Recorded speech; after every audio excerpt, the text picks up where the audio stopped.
Hello, everyone. Thank you for joining us today.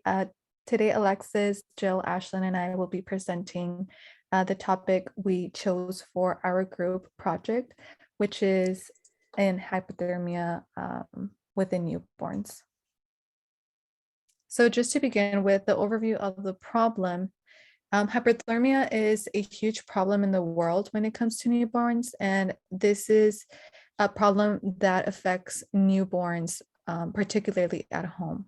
So moderate hypothermia is a body temperature of 32 Celsius through 30 to 35 to 0.9 Celsius, and severe hypothermia is considered to be less than 32 Celsius. Winter weather makes the problem worse, meaning that it makes hypothermia worse than what it actually is. And this occurs when there are multiple children in the home, generally because sometimes mothers have more than one children and they get caught up in taking care of those children that need more attention than their infant. And there are also some other factors that add to it. So out of the 763 home births, 17% of infants born in villages of Gacciaroli had temperatures less than 33 Celsius over multiple visits in their first month of life. Another study showed that out of 189 home births, 11% of infants born in the village of Haryana had temperatures less than 35.9 Celsius, and hypothermia was majorly observed within 24 hours of birth in winter compared than summer. So it was known that babies were affected most at the winter rather than those babies that were born in the summer. And a larger and recent study in Pradesh showed that out of the 1,732 infants had temperatures of 34.9 Celsius, and hypothermia was presented in 70% of the infants in winter, and it also affects low baby birth weights. So some limitations that we found is poverty in these villages of India, basically because since they are very poor, they have poor shelters, as I mentioned here, lack of shelter. Either they might have a roof where they can keep themselves and their babies in, but sometimes they're not built adequately to be able to provide that quality care for that infant. And another thing is there are low resources facilities in hospitals. So sometimes they don't have the appropriate tools to take care of these babies properly, meaning as well as the lack of quality care, as I pointed out as well. And some of the needs are resources and materials, such as incubators, blankets, and some other machinery needed for these babies. And I just want to share with you guys this small picture I took of a report I found. So it says, according to reports, several incubators were not functioning in the hospital in Kota, which is a small village in India, when some infants died. They were broken window panes in the hospital, and if enough warmers aren't working properly, especially for premature and low birth weights, this was the cause for babies' deaths. And I want to go ahead and show you guys a video that speaks a little bit more about this problem, about hypothermia. Becoming a parent is the moment when all of life's battles suddenly seem worth fighting for. But unfortunately, many parents fail even in the first battle to save their newborn's life, even on the day the baby is born.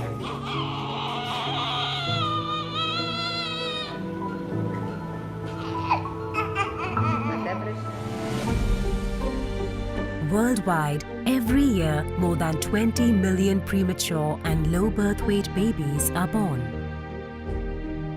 out of which 3 million babies die within 1 month of birth every year. And only in India, the number of deaths is 8 million. The leading reason for these deaths is hypothermia.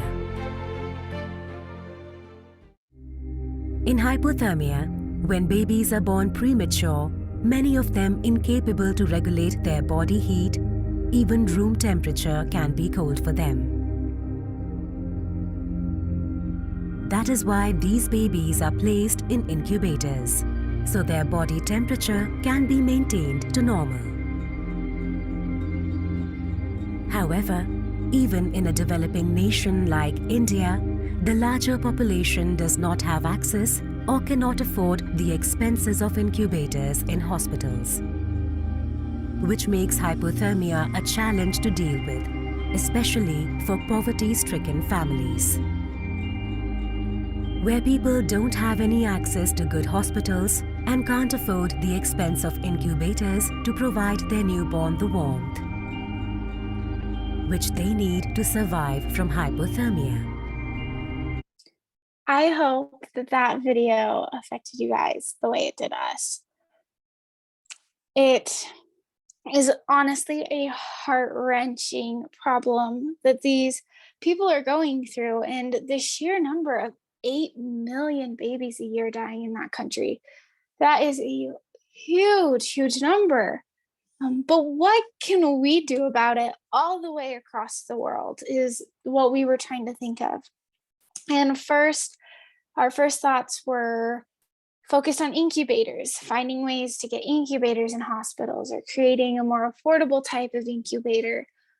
But then the fact struck us that most babies aren't even born in a hospital in these small, small towns where hypothermia is really affecting the community.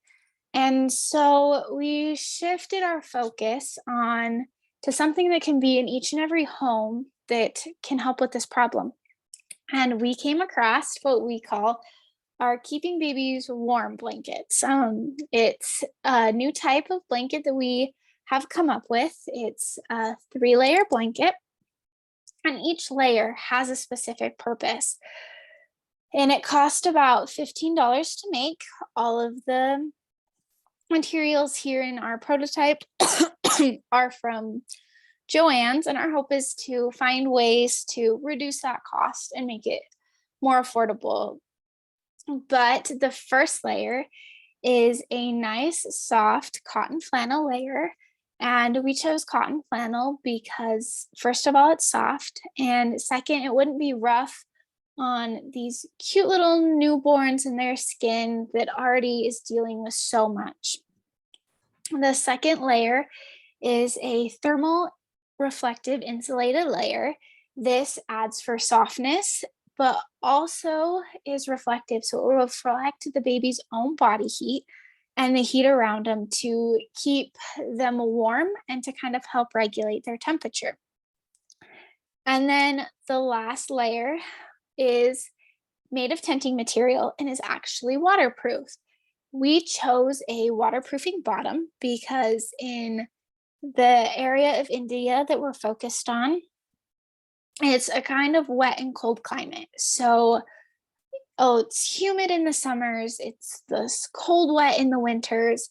And like we talked about, this hypothermia really affects those babies that aren't the firstborn.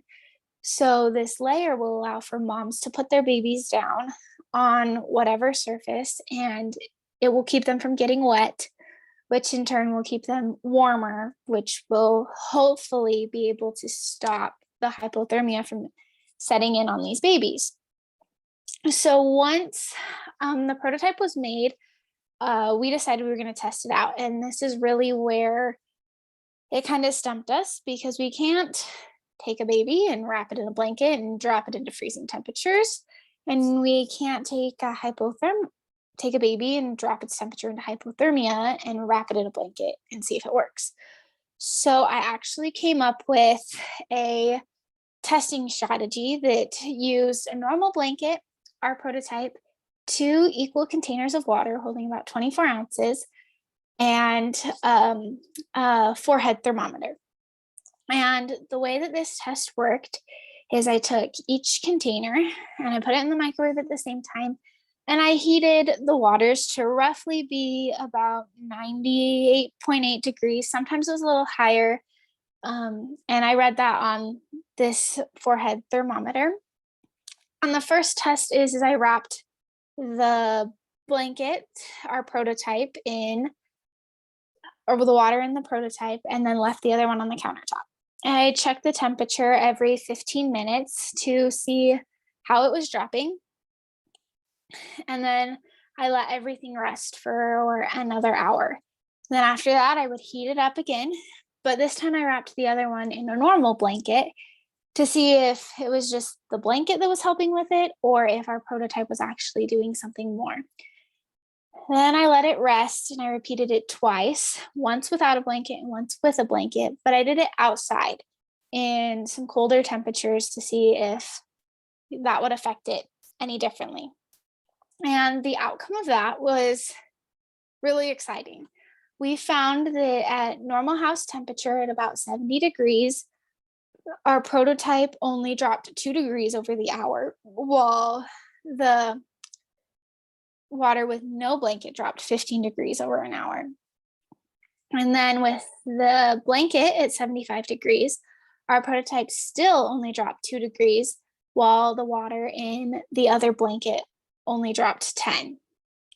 And then I put it out in 45-degree weather with no blanket, and that dropped 25 degrees, while the one wrapped in the prototype only dropped 2.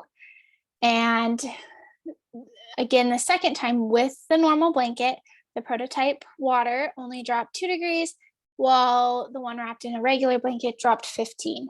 And this isn't the perfect testing experiment, but it was really good to see that our prototype was only dropping 2 degrees consistently over the 4 tests, meaning that it truly could help with these babies in these hypothermic states.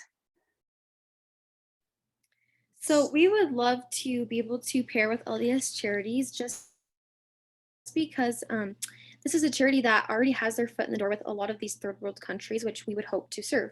They have, as of 2018, worked in 39 countries besides the United States, and they've served over 50,000 people. So we would love to be able to reach this many people and to be able to reach this many different countries. And we really think that this would be a great charity to work with that would help us get those ins and be able to figure out ways to effectively get our prototype out to mothers and babies. They've done lots of previous work with infant mortality, so they're very aware of the situations that are going on. They have great training and they have provided a lot of material for mothers and newborns, and we think this might be another material that would really help mothers and babies.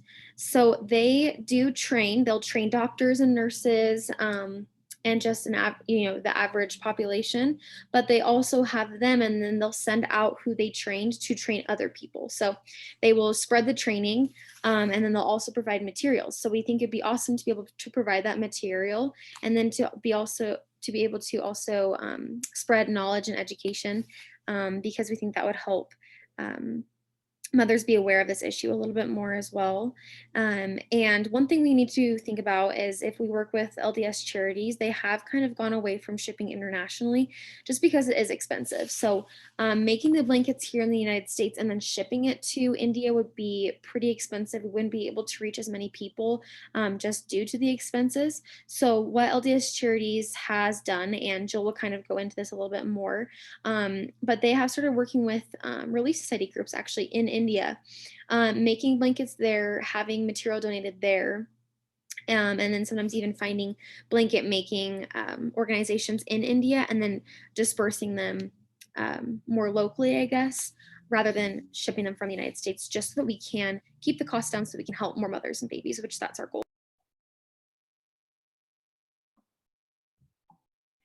So some of the barriers that we have encountered in our project are that the families have little money to spend, and they also don't have much in the way of resources to create blankets for their babies. They also live in remote areas, which makes it difficult for the blankets to be delivered or for the families to get it to a place where they can obtain some blankets. And then, like Ashlyn just mentioned, it is expensive to ship blankets or materials from the United States and other countries into India. So we came up with a few ways that we felt like would work well to overcome these barriers.